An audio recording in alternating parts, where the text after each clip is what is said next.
Welcome to a short video that covers some of my research and graphical presentation of information on the manuscripts containing Piers Plowman. A version of this presentation was given to the International Piers Plowman Society at Kalamazoo in May of 2013. There is a lot of information in this video, so I'm going to skim through it as quick as I can just to introduce all the graphs, and then you can feel free to peruse individual elements at your leisure. To start, I'm going to speed right through the basics and rehearse the facts as we know them. Piers Plowman exists in 52 manuscripts that exhibit no fewer than 3, but up to, some have argued, 7 forms of the poem. There are, of course, the straightforward A, B, and C texts, existing more or less straightforwardly in 17, 18, and 27 manuscripts, respectively. Now, I know that as literary scholars, the math may not strike you as odd, but that adds up to 62 manuscripts, not 52. Not to worry, this is easy enough to sort out. Of the A, B, and C texts, there are actually 10, 12, and 18, respectively, that bear one particular form of the text. And that adds up to 40, in case you aren't keeping up with the addition, which leaves 12 as yet unaccounted for. Of the remaining manuscripts, 6 are AC hybrids, or an A beginning with a C ending. 3 are BC hybrids, with small c beginnings on what are otherwise B texts. 1 is an AB hybrid, which is a B beginning with an A ending after line 105 of passus 5, and then there are the 2 anomalous manuscripts containing the Z text and the heavily C-contaminated and thus rejected B text of Huntington Manuscript 114. If we think of each of these forms as distinct, then we have 8 different shapes that the poem takes on in its myriad copies dating from approximately 1390 to 1550.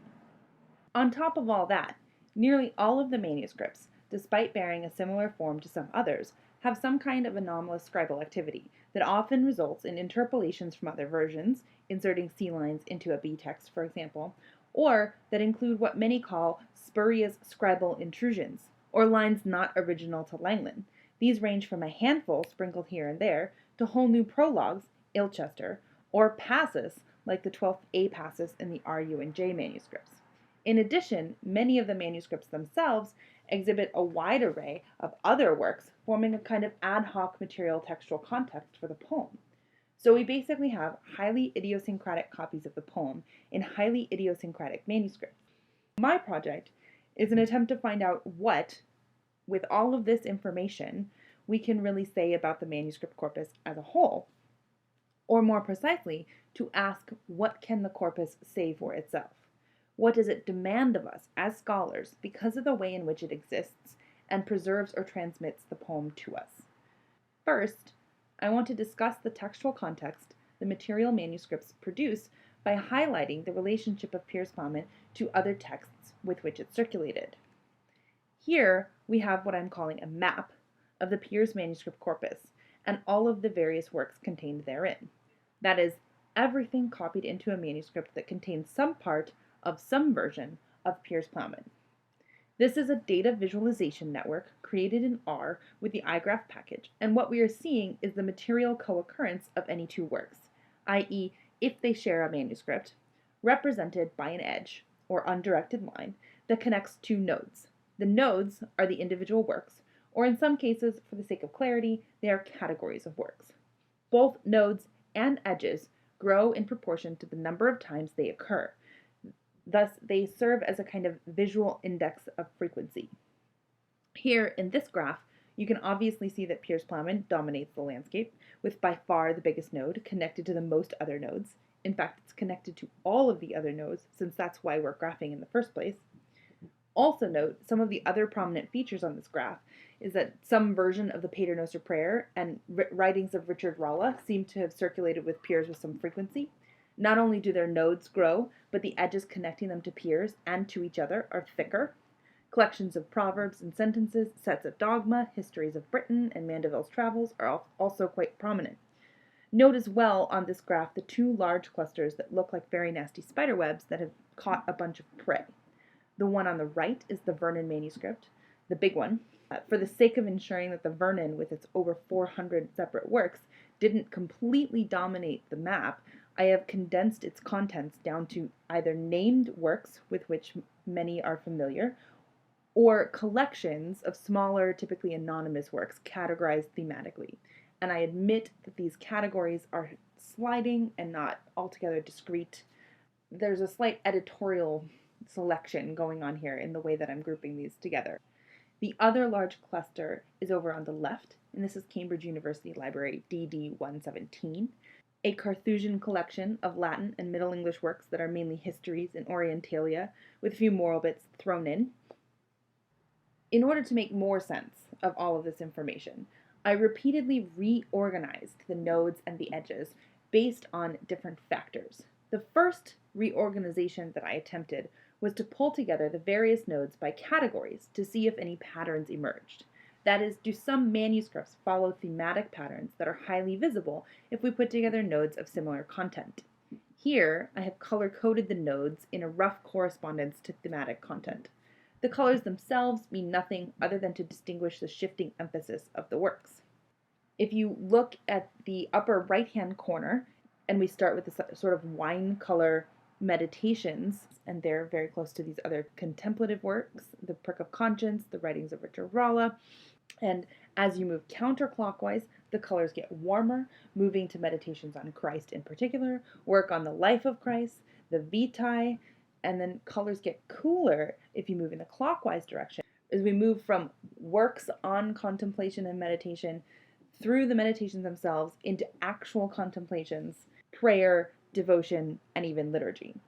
And so things go on, continuing in both directions, all the way around, getting gradually more secular in each direction as we move to the opposite end of the map and through the color spectrum.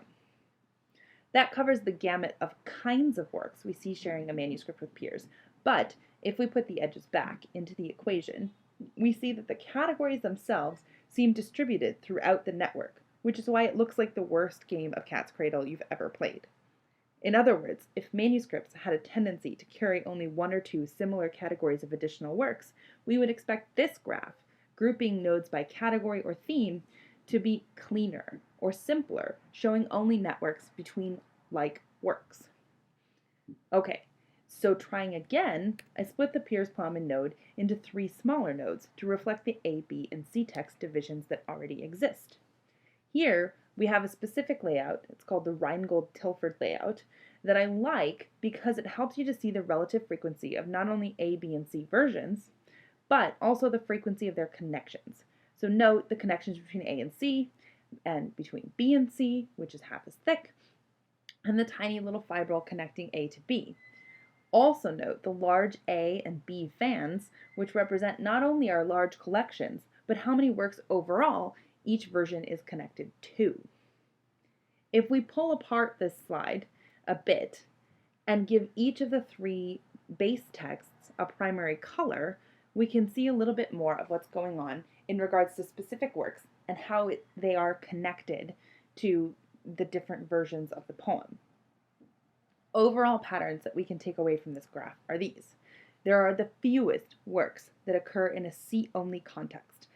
C is blue. Anything that occurs with just C is also blue. Note there are not very many nodes like that. Likewise, things connected to only the C version are less likely to be connected to many other things. B has one big collection and a couple of modest ones, so anything you see in red occurs in a manuscript with a B text. And there is only one A node that connects to nothing other than the A text. In fact, in the whole manuscript corpus, there is only one A text that exists entirely on its own and has no evidence of ever having been connected to another work previously. The one thing that we cannot know from this graph, however, is whether a node is green, for example, because it occurs twice, once in an A manuscript and once in a C manuscript, or because it occurs in an AC hybrid manuscript, thus sharing a material context with both A and C text, but with only one poem. What I did next was to recategorize from ABC to a different distinction. When I did a side-by-side comparison of all the passus that the different manuscripts contained by charting passus markers, especially decorative initials, I found that overall there seemed to be 2 basic forms of the poem: long versions, of which there were significantly more, and short versions. Moreover, there were 2 subcategories even within these 2 forms: Short forms went either to passes 8 or so, or they went to passes 11 or 12. Long forms, on the other hand, had anywhere from 20 to 23 passes when undamaged. When we look at a similar nodal network that splits Piers Plowman into these categories, long and short, as opposed to A, B, and C, we see this, which is a slightly less complicated map than we've seen in earlier networks. What is immediately clear in this graph is the huge disparity between numbers of short and long texts. What you can't see here is that there are actually more ways in which long texts are created, as well as more of them in general. Let me pause to talk a little bit about what I mean by short and long forms of the text. Basically, I'm making a distinction based on the content they cover. This is a rough chart, mind you, it's still a work in progress, of what we actually cover in which passes of the different kinds of Piers texts. This column on the left is a list of what we might call episodes, or Mary Carruthers might call the race, R-E-S, Latin for things, of the passes. On the right, we have the different forms, including hybrids, and how their passes cover those contents. The color coding is to parse the dream visions. What we can see is that the poem is fairly stable across the first two dream visions, the Field of Folk and the Castle of the King. But it is in the third vision, or the beginning of the vita to do well, do bet, and do best, that things get complicated. I should note here that what you cannot see on this graph is the shortest version of the short forms, which generally stops after passes 8 or the second dream.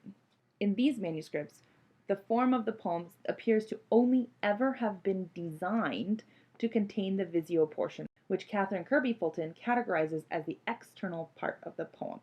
Otherwise, we have two more ways to make a short form, one with A text only and one with a BA hybrid. Combined with the visio only form, that makes 3 shapes of a short text. The long form has considerably more variation, even in what the two forms cover. Do also note that while in some ways the differences represent the difference between a B and C text because of the differences in the vita portion, these two forms are made by more than just B and C texts. We have both A-C hybrids and B-C hybrids, as well as the Z poem formed by a Z visio and an A supplement with a C ending that's added 40 to 60 years later. You don't see here the conflated form of HM114 because I have not yet had a chance to chart it. All of this leads me to wonder, if we consider that each of these various forms of the poem were purposeful, why might these different forms exist? What different functions might they perform? Surely we can make some textual arguments, but I think the manuscripts themselves also tell us about this choice. When we look again at the long and short text map, we might begin to see some of the different tendencies. The short text, while occurring with far less frequency, carries the biggest burden in terms of connections to other works. Can this lead us to a very practical assessment, for example, that perhaps the short text was chosen for these different compilations specifically because it was easier to compile than the long text? If we separate the short and long text connections into two different graphs, with purple nodes, obviously a mix of pink and blue, occurring on both graphs now because they're in both short and long text manuscripts, we may note a few things. Nearly all the works on the short text graph are parts of a collection of 4 or more works. Only the node of the fragments of the Romance of Guy of Warwick, once attached but now in a different manuscript, only that node exists out there alone. As we mentioned earlier, only one short text is alone, and one is in the company of only one other fragmentary work. On the other hand, 21 of the long texts occur entirely alone, and another 4 of them occur with only one other work.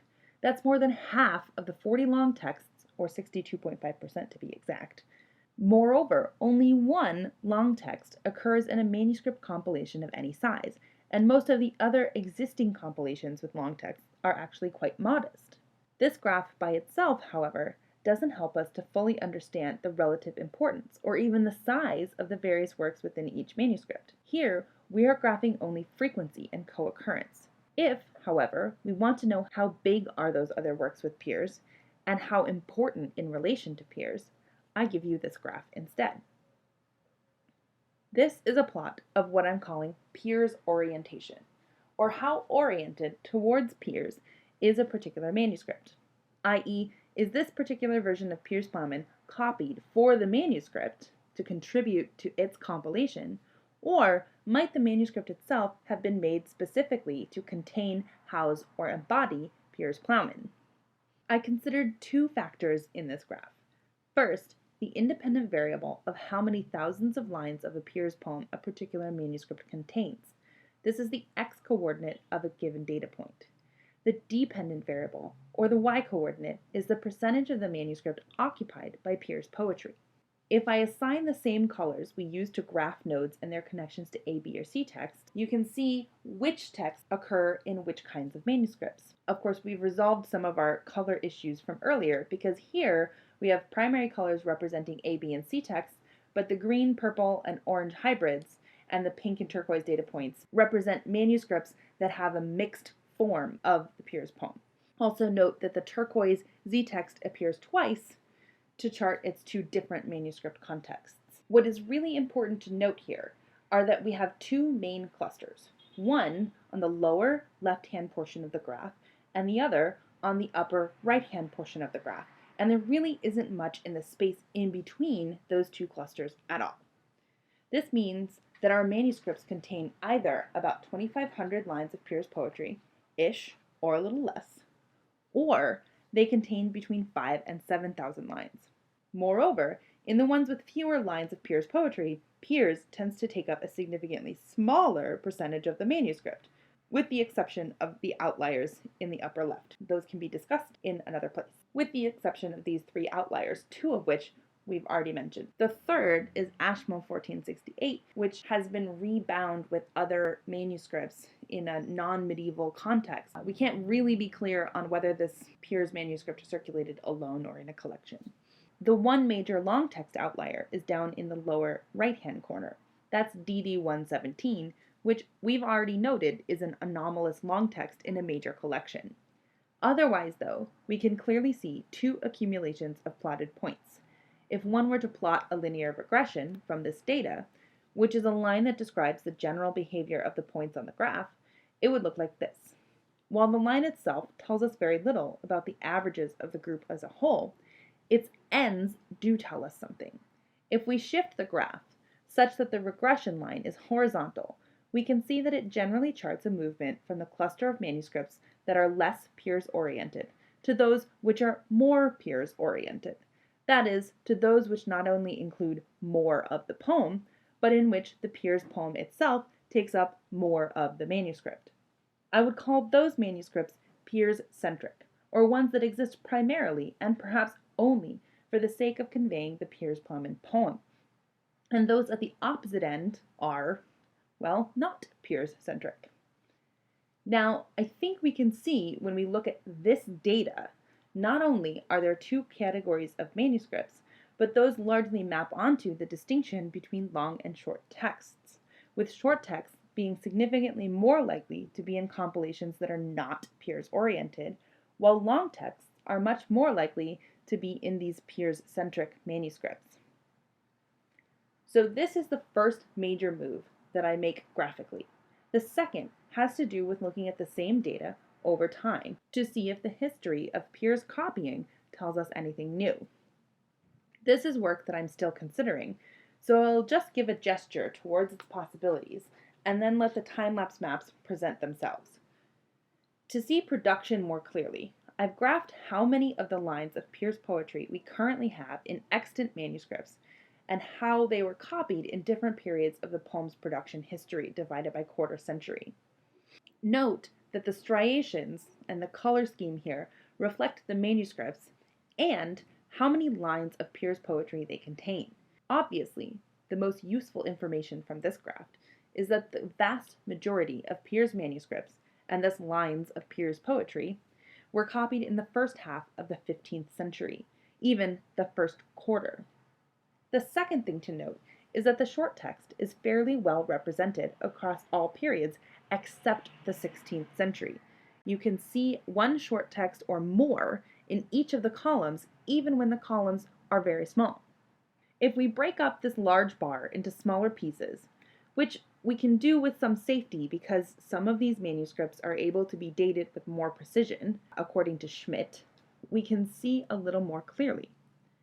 The biggest swath of manuscripts is datable to the turn of the 15th century, or circa 1400. That's 12 manuscripts coming in at roughly 85,000 lines of Piers poetry.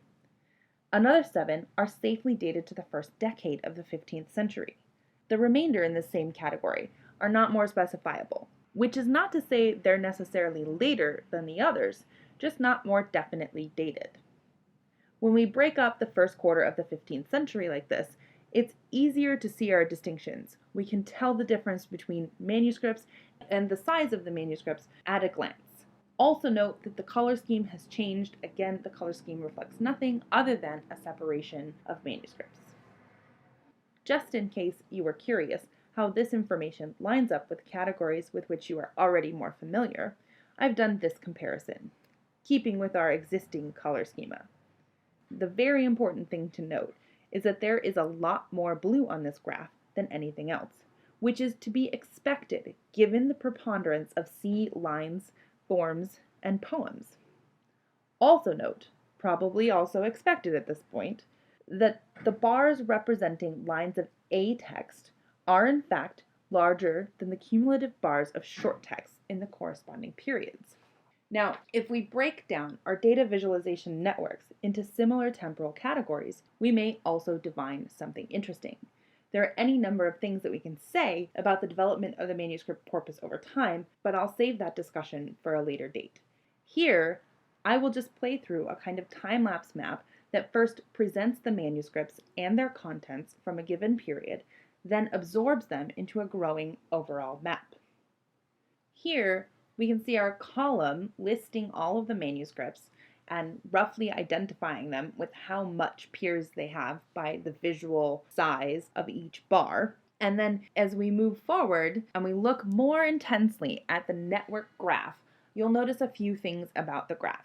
The graph for each period of production is going to include the same color coding on the nodes that we're already familiar with. So if a node appears yellow, like many of these in the Vernon cluster, then that indicates that it occurs in a manuscript with only an A text.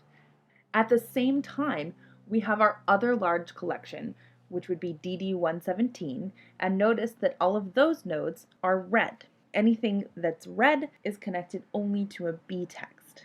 We have a few green nodes, meaning that they're connected both to an A text and a C text, and then we have our Piers node in the middle, which indicates to us that most of the production that was going on during this period was a combination of B and C text. So the yellow doesn't have very much influence here, otherwise it would turn brown. In fact, of all the manuscripts datable to the turn of the century, only one of them contains an A text, and that is the Vernon manuscript. As we move forward into our general context, each map is going to highlight what nodes and connections are new by turning those nodes nice bright pink and turning those edges a kind of light purple color. Nodes that are already existing and which haven't changed in size by having more of those works copied are going to appear in aqua, and the edges connecting them that are not repeated are going to appear in gray. The only nodes on this map that have appeared before and aren't growing are these nodes that were originally connected to the Z text in the previous slide, and that's the Latin satire and the satires attributed to Walter Map.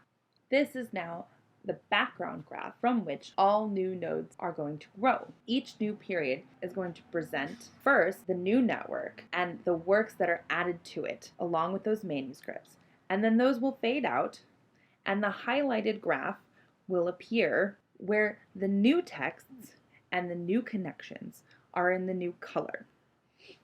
As we move forward, all of these connections will just grow on this graph.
This is just a brief introduction to my graphical work on the Piers corpus, and it only scratches the surface of the possibilities regarding both Piers Plowman and studies of manuscript corpora.